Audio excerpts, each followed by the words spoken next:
The act of forgiving and letting go. This one comes straight from our men's group. Another question they had asked. Can you maybe talk about this a little bit for us? So I'm going to talk about it. The act of forgiving and letting go. Ooh. The act of forgiving and letting go. Forgive a person that hurt you? How about hurt a person that hurt you? How about hurt a person that hurt you? How about them feeling the same pain you feel? How about them feeling the same pain you feel? Experience what you have felt. You want them to know exactly what you're going through, how you feel the pain. They don't understand it. So you need them to feel it. But what if that's what somebody was doing to you? What if that's what happened? Maybe it wasn't you that caused the pain, but they needed you to know how their pain felt.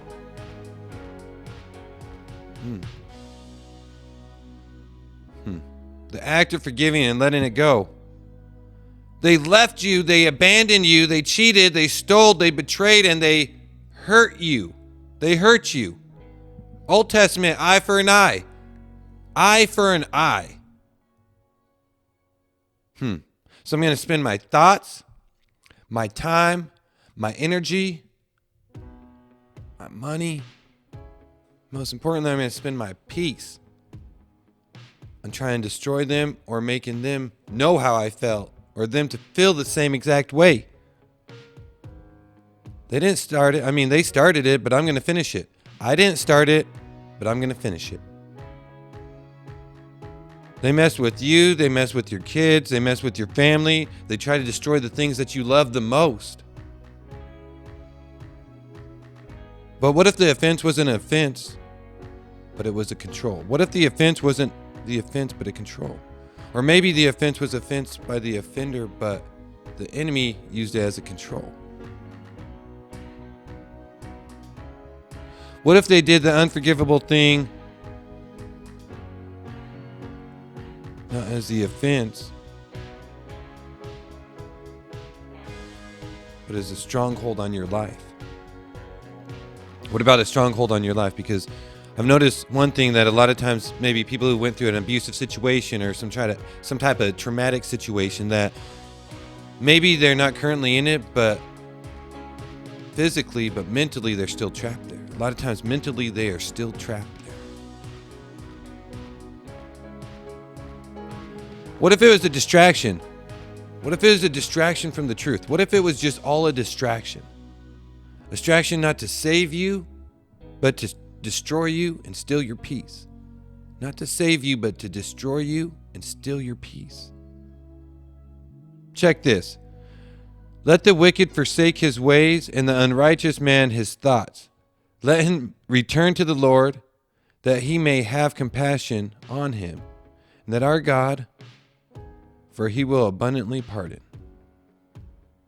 So maybe it's a distraction to get us further away from God, to separate us from that relationship that we're supposed to have, that we were born to have, that we were created to have. For the wicked, forsake your ways. Change your ways. For the unrighteous man, your thoughts. Change your thoughts. But why let him return to the Lord? Why do we need a return? Because we're creating such distance between us and God.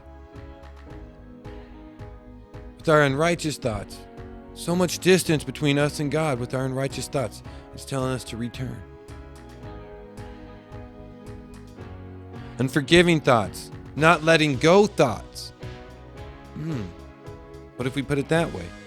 Unforgiving thoughts. Not letting go thoughts. Thoughts that control my emotions. That create fear and feed my anxiety. Thoughts that control my emotions. That create fear and feed my anxiety. Anybody in the house today? Unforgiving builds up and clogs the heart and hardens the heart, right? It hardens the heart because you're holding that stuff in. It starts getting so thick, it starts clogging your heart. It starts clogging it, it starts hardening it. Why do we associate love with the heart? Is it because when things are good and we're happy, we could feel it in our heart and have that joy? Or is it when we don't, it hurts, and it hurts them?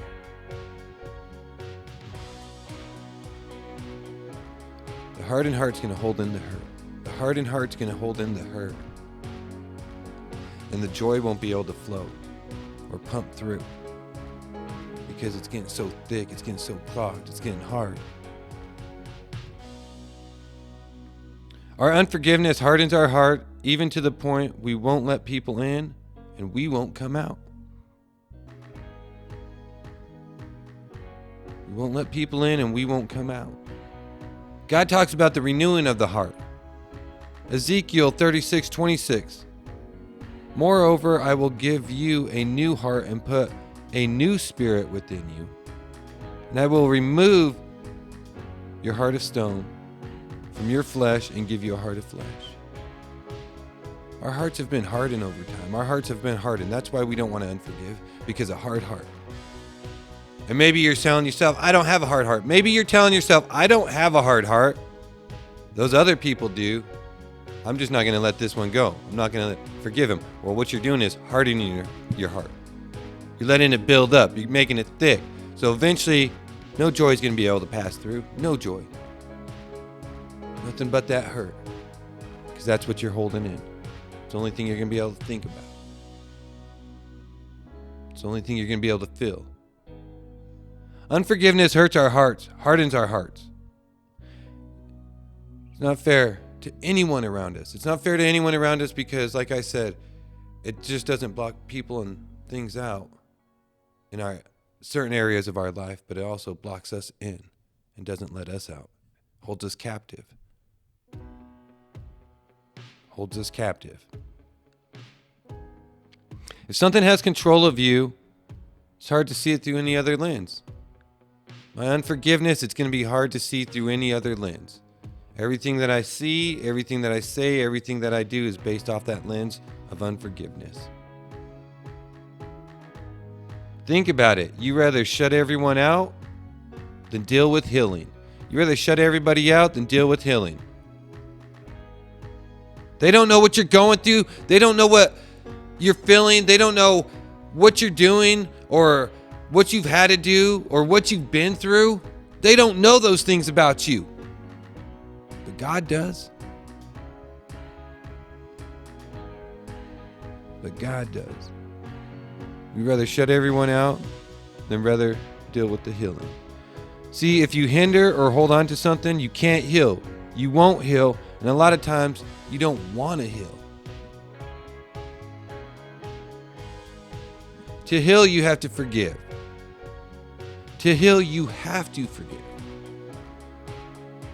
I know I wouldn't even have this hurt if it wasn't for that person. If they would have not have done these things to me, I wouldn't even have this hurt. But now you're telling me, for me to be able to heal over this, to get over it, to get through this, I have to just let it go. I have to forgive him. I have to forgive them. They don't understand. You don't understand. Nobody understands.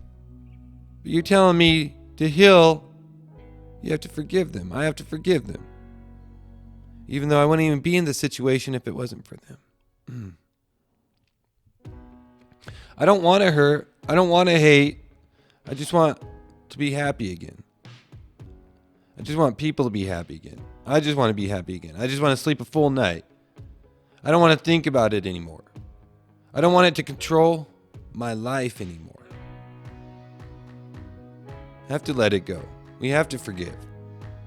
Forgiveness is usually not about the person you forgive. It's about being okay with moving forward, with growing, with learning, and most importantly, loving. I'm going to say that again. Forgiving usually is not about the person you're forgiving. It's about being okay with it, moving forward, growing, learning, and most importantly, loving. Loving. Unforgiveness controls us more than we could ever recognize. It controls us more than we could ever recognize. Not sure what you're holding on to or what's holding on to you,